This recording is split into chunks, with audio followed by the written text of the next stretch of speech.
Assalamualaikum warahmatullahi wabarakatuh. Video ini dibuat untuk memenuhi tugas mata kuliah Bahasa Indonesia.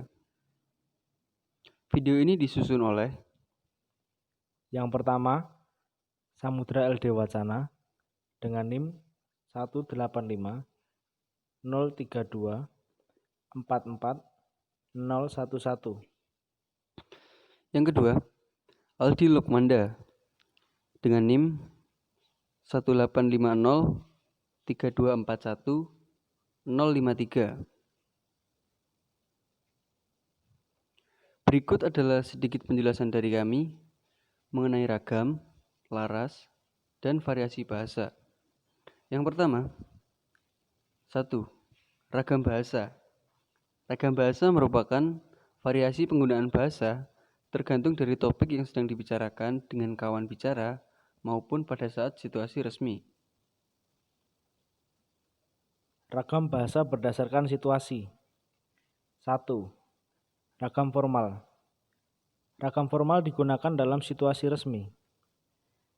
Bentuk ragam ini yaitu ragam yang mengikuti kaidah atau aturan kebahasaan. Contohnya, saya, Anda, saudara, bapak, dan sebagainya. 2. Ragam semi-formal. Ragam semi-formal mengikuti kaidah dan aturan yang tetap, tetapi tidak konsisten dilakukan. Contohnya, aku, kamu, bung, mbak, dan sebagainya. Yang ketiga, ragam non-formal. Ragam non-formal tidak menggunakan kata baku, kaidah, atau aturan yang tetap. Contohnya, ani, gue, lu, dan sebagainya. Ragam bahasa berdasarkan medium. Yang pertama, ragam bahasa lisan. Ragam bahasa lisan merupakan ragam bahasa yang diungkapkan melalui media lisan, ruang, dan waktu sehingga membantu pemahaman.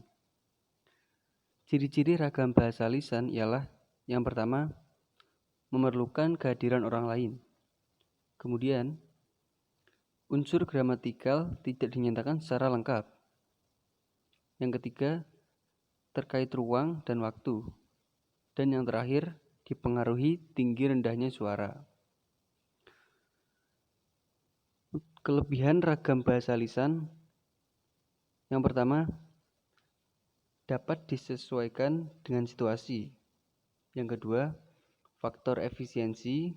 Yang ketiga, faktor kejelasan karena pembicara menambahkan unsur lain berupa tekan dan gerak anggota badan agar pendengar mengerti apa yang dikatakan seperti situasi, mimik, dan gerak-gerak pembicara.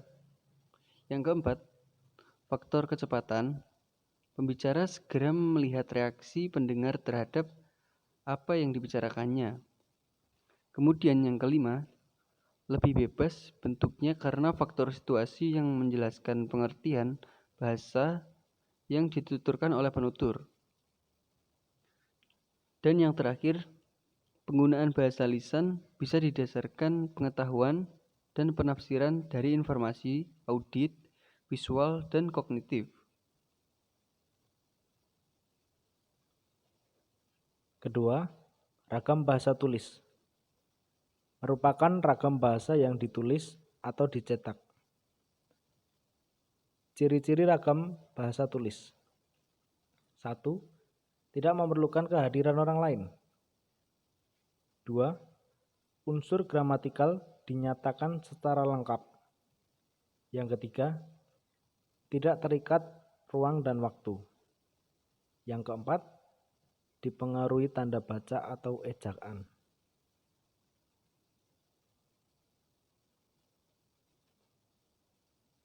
Ragam bahasa yang ditulis atau dicetak. Misalnya, buku-buku pelajaran, surat kabar, poster, majalah remaja, dan iklan.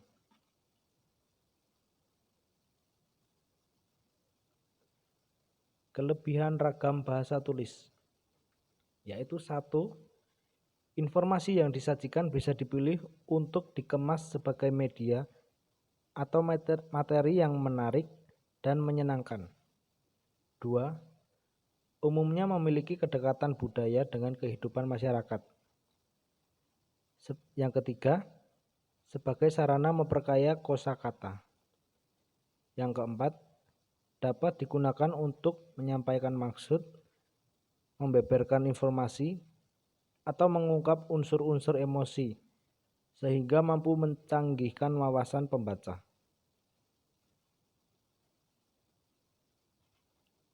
2. Laras bahasa. Laras bahasa adalah kesesuaian bahasa yang dipakai dengan fungsi pemakaian bahasa. Macam-macam laras bahasa. Yang pertama, laras jurnalistik. Contohnya, berita, editorial, iklan, dan lain-lain. Kemudian, yang kedua, laras ilmiah. Laras ilmiah adalah bahasa yang difungsikan untuk menulis karangan ilmiah. Yang ketiga, laras sastra. Bahasa yang difungsikan untuk menulis karya sastra. Selanjutnya, laras hukum. Bahasa yang dipakai dalam bidang hukum. Dan yang terakhir, laras kedokteran adalah bahasa yang berciri khas dalam bidang kedokteran.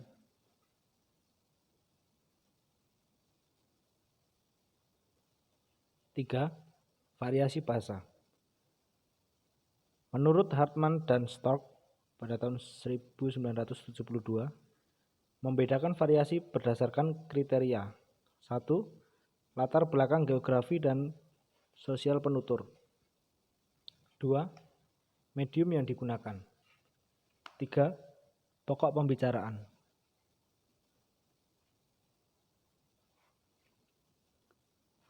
Yang pertama, variasi dari segi penutur adalah variasi bahasa yang pertama yang kita lihat berdasarkan penuturnya yang disebut dialek atau bersifat perseorangan.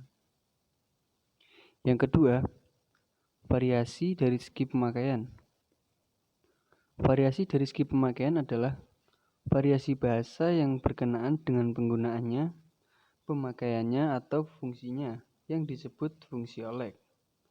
Nababan 1984.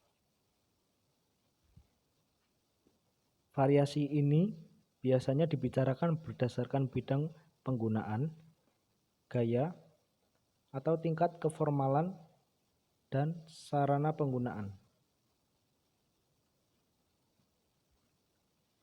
Variasi dari segi keformalan. Yang pertama ada ragam baku. Ragam baku adalah variasi bahasa yang paling formal yang digunakan dalam situasi-situasi khidmat dan upacara resmi. Yang kedua, ragam resmi atau formal. Ragam resmi atau formal adalah variasi bahasa yang digunakan dalam pidato kenegaraan, rapat dinas, surat menyurat, ceramah keagamaan, buku-buku pelajaran, dan sebagainya. Yang ketiga, ragam usaha. Yang keempat, ragam santai. Yang kelima, ragam akrab. Lalu selanjutnya ada variasi dari segi sarana, yaitu variasi bahasa yang dapat pula dilihat dari segi sarana atau jalur yang digunakan. Kesimpulan.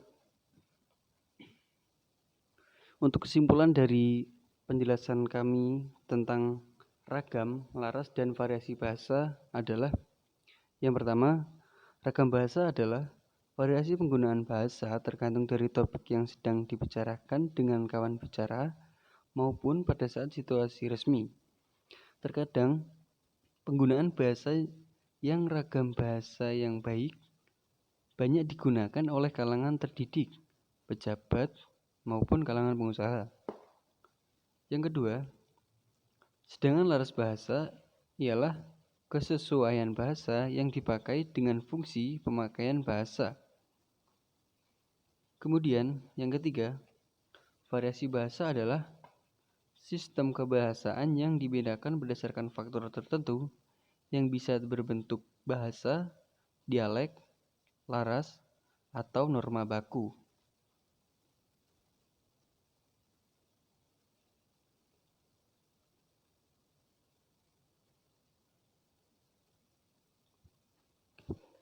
Cukup sekian video dari kami. Kurang lebihnya kami mohon maaf. Jika ada baiknya bisa diambil, jika ada buruknya itu dibuang saja. Cukup sekian, saya tutup. Wassalamualaikum warahmatullahi wabarakatuh.